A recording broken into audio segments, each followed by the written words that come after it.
The discussion today is about depression. There are many people that have been depressed for many years, and I get lots of letters. And sometimes they say that I found no meaning in life, no purpose, and you pulled me out of it. I get a lot of letters like that. So that's the only thing I can say. It's not due to genetics. If it was due to genetics, I couldn't pull them out. Does that make sense to you? Now, what is depression? If you live vicariously through another person, let's say you rely on that person entirely, you live and that person dies, you lose your identity because you put your identity in another person, which isn't a good thing to do. That's a kind of dependency. You know what I mean? So that's part of depression, a little bit of it. The rest is loss of identity. And you can lose your identity if you're brought up with a philosophy of life that doesn't reinforce you. If you're brought up with a set of values, do the right thing and everything will work out all right. And if it doesn't work out all right, you become depressed because you lose predictability. Is that clear? If you have predictability about yourself and other people, you can anticipate certain things. But if you have no answers, if you look for answers in your own mind, it isn't exposed enough. There's not enough in schools that give you a way of thinking so you can solve problems. Because it isn't that they don't want to, they don't have it. They've never found a way of thinking that can solve problems. That's why when the businessman retires, he may become depressed because he has no game to play. All his life, say a guy that owns a jewelry store that sells jewelry, and every sale makes him feel good. Then he retires. And he has nothing anymore. He has no identity except sales of jewelry. Do you understand? That's gone. What follows is depression. There are some dogs that have been depressed due to they had a very close relationship with their master. When the master dies, they sat next to the master and wouldn't go away and bark at anybody that would try to take them away. Because their full identification was as a team with their master. They had no identification when the master died. They had no way of looking at it. Difference between humans and most animals don't fear death. They don't even know there is such a thing.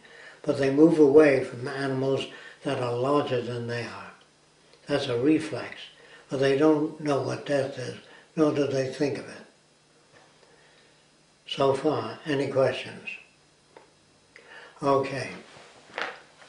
So a person that asks themselves questions, why did my wife leave me?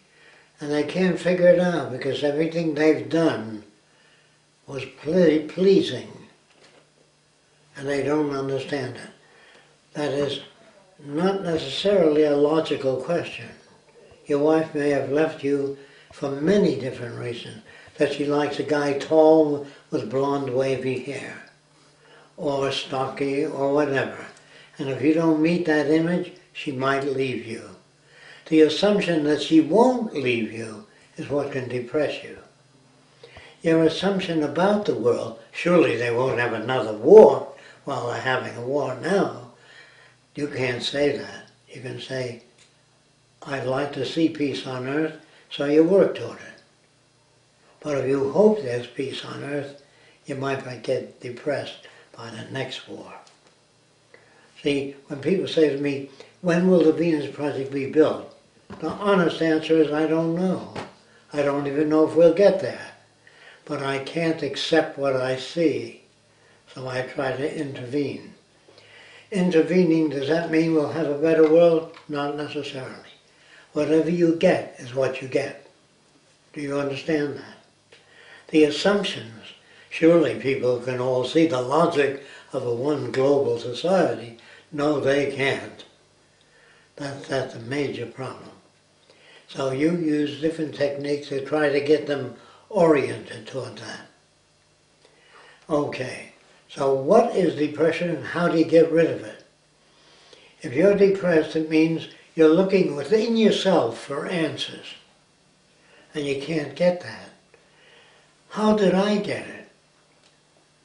I didn't find it in psychology books at all. Here's how I got it.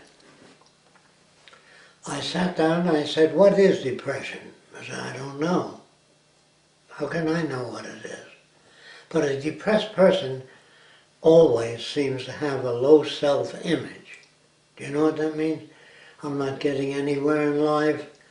I'm not respected. 3 girls left me, whatever it is. It's a low self-sufficiency to start with. Now, instead of looking for the girl of your dreams, you try to make her. You know what that means? Educate her in whatever way you can.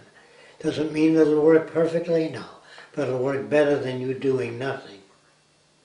Do you understand that? Therefore, depression is not only loss of self-image, they have none. The guy finds himself in the Marines and he wants to be successful in the Marines, and that can't bring success. Unless they give you medals and everybody pats you on the back. That's your self-image. I made it, you can say. Or an actor that does a theater actor that acts before an audience, a live audience, and they applaud after. That makes him feel good. A movie, he doesn't know. If he works in a movie, he doesn't know that people are going to applaud. Do you understand that? Therefore, he could encounter depression.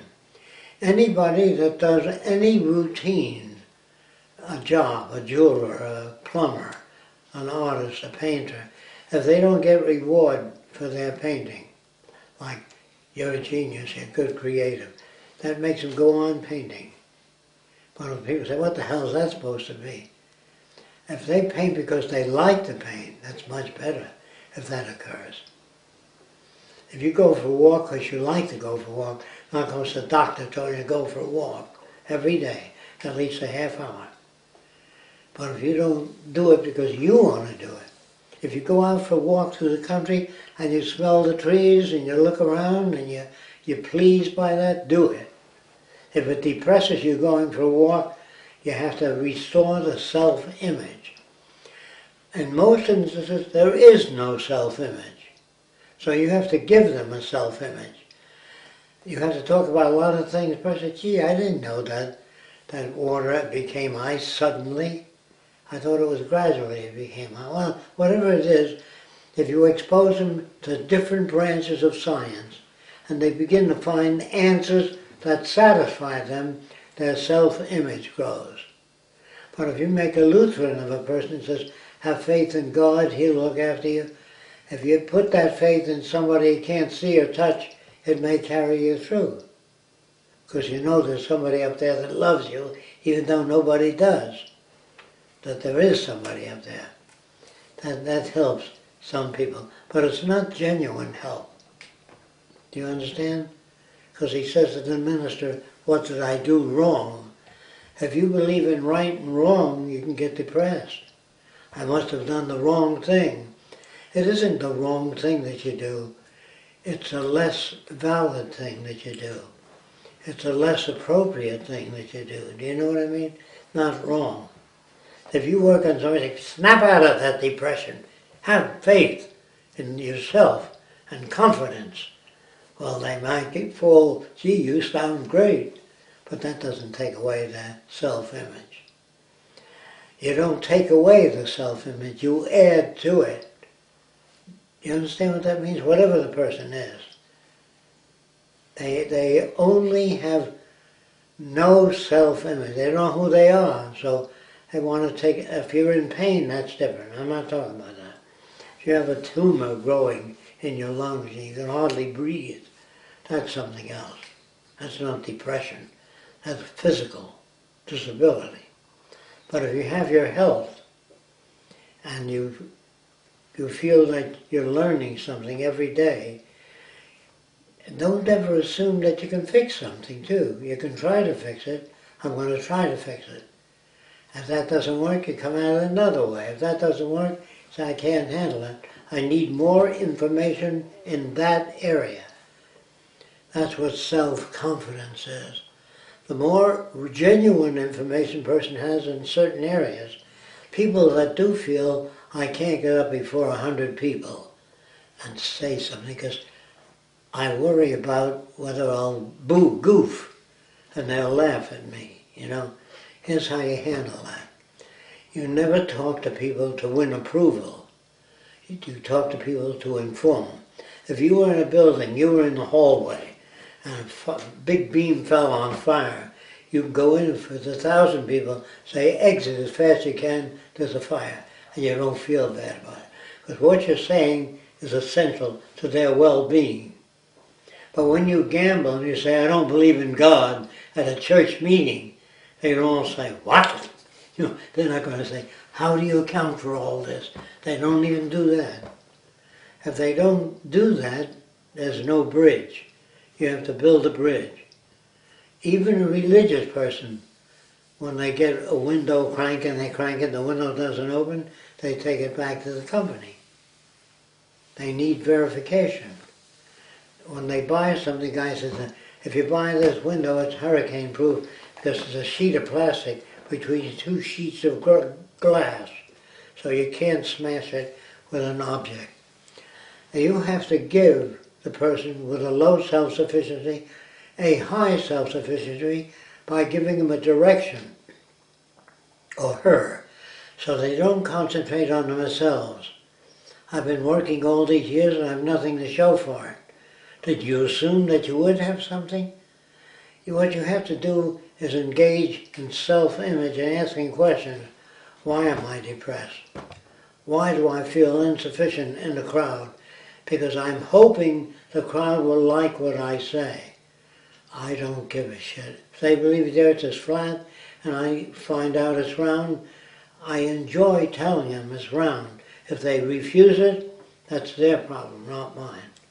But if you feel you are unsuccessful in presenting an idea, the assumption that you will be successful is depressing. Do you understand that? That's what makes depression. When you do something and nothing happens. When you row a boat, it doesn't move. If you can get in a boat that you don't know how to use the oar and it doesn't move, you get depressed. When you pull on the string and the motor doesn't start, what the hell, you pull it on until it does start. Or you learn that you might have to change the spark plug. It might have a shorter gap or a longer gap, and you bring the gap closer together so you have a spark. If you don't know those basic things, you can kick the lawnmower. We tend to project living human characteristics into things. Sometimes if your binoculars don't work, you throw them on the couch. You know what I mean? Because you get mad at the binoculars. You give it a personality. God damn it, you should work. I paid $40 for it. That's why it should work. No, you paid $40 and it doesn't work. So you take it back. Or you leave it until you go into town again.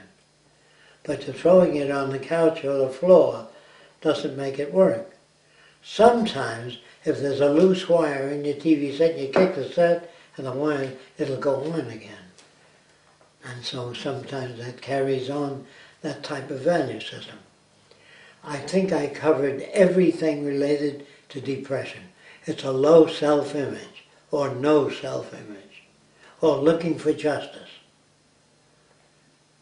If you give them something to do that they identify with, not something that you like, something, talk to them about Venus Project, work on it, talk to other people, then they feel they're doing something. If other people don't understand them, they might feel disappointed. What they're disappointed in is their inability to make contact with other people. So it takes practice and error and mistakes. When I first walked over to Klan people, so why are you beating up the black guy? He didn't do anything to you. They just said a nigger lover from the north.